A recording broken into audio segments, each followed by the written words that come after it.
Saudara-saudari, marilah kita mendengarkan renungan dengan judul Yesus memanggil orang berdosa, yang berdasarkan pada Injil Matius bab 9 ayat 9.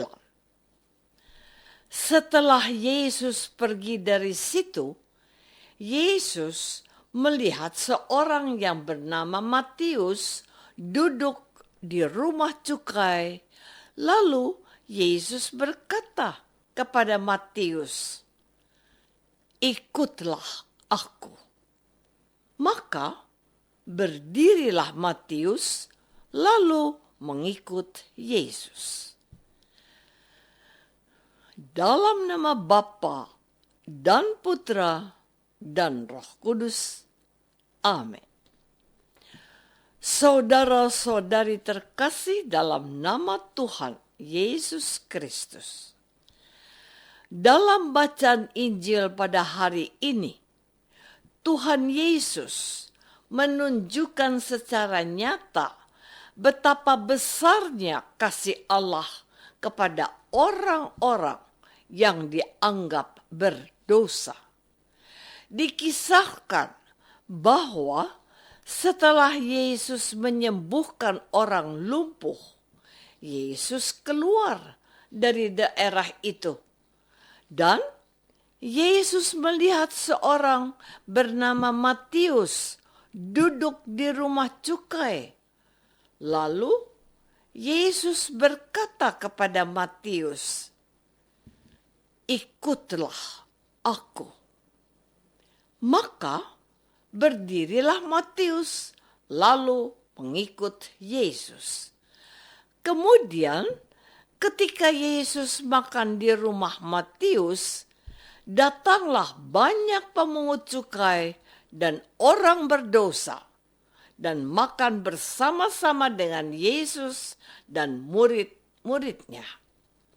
Pada waktu orang Farisi melihat Yesus makan bersama dengan mereka, berkatalah orang Farisi kepada murid-murid Yesus, "Mengapa gurumu makan bersama-sama dengan pemungut cukai dan orang berdosa?" Yesus mendengarnya dan berkata, "Bukan orang sehat yang memerlukan tabib, tetapi orang sakit. Jadi pergilah dan pelajarilah arti firman ini. Yang ku kehendaki ialah belas kasihan dan bukan persembahan. Karena aku datang bukan memanggil orang benar, tetapi orang berdosa." Saudara-saudari terkasih, panggilan Yesus terhadap Matius, seorang pemungut cukai, mendapatkan tanggapan yang berbeda dari orang-orang Israel, khususnya orang-orang Farisi.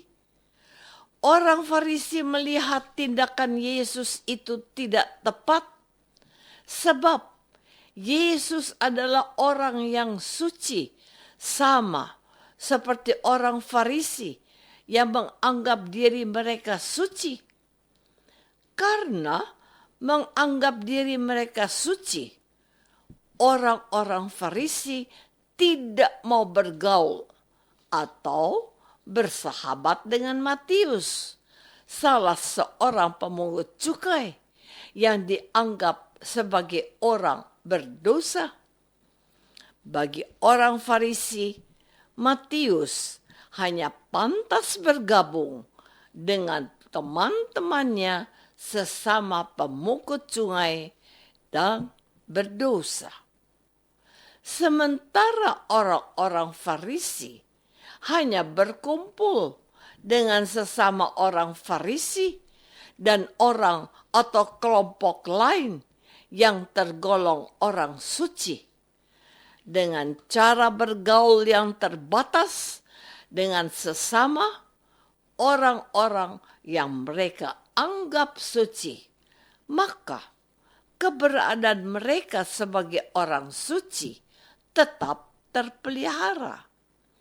Dan orang Farisi menilai bahwa Yesus adalah orang yang suci, sehingga tidak pantas bergaul dengan Matius dan teman-temannya yang dianggap berdosa. Saudara-saudari terkasih, orang-orang Farisi hanya memelihara dan melihat kesucian dari apa yang kelihatan oleh mata manusia. Mereka memelihara kesucian dengan cara tidak bergaul dengan orang atau kelompok yang dianggap berdosa. Selain itu, orang Farisi juga hanya menilai seseorang suci atau berdosa dari pekerjaan atau cara hidupnya. Artinya, orang-orang yang setiap hari bekerja mewartakan Allah seperti orang Farisi pasti menjadi orang yang baik dan suci. Sedangkan orang-orang yang bekerja sebagai pemungut cukai pasti menjadi orang-orang yang penuh dengan dosa.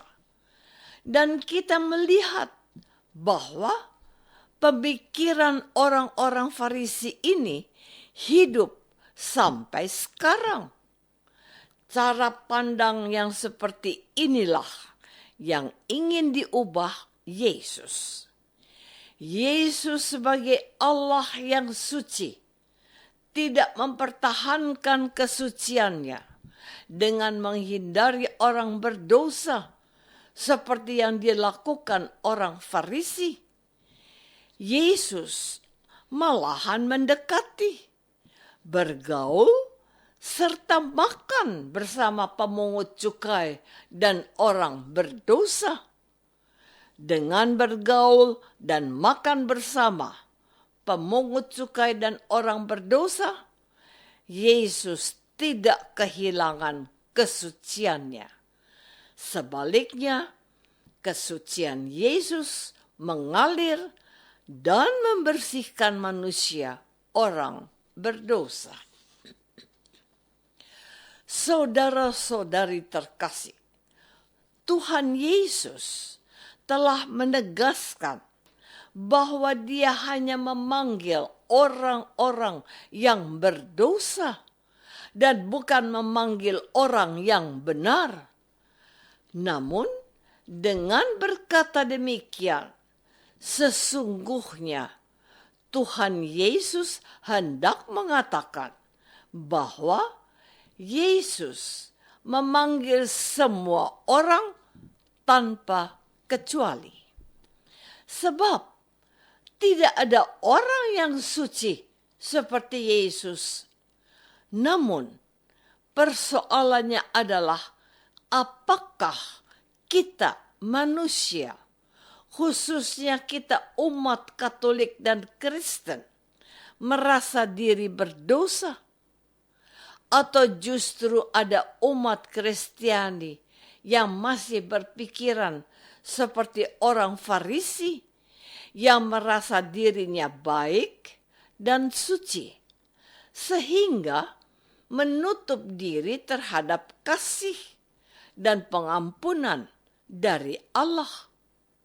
Sebab kasih dan pengampunan dari Allah hanya bisa kita alami jikalau kita membuka diri dan merendahkan hati di hadapan Allah yang Maha Kudus.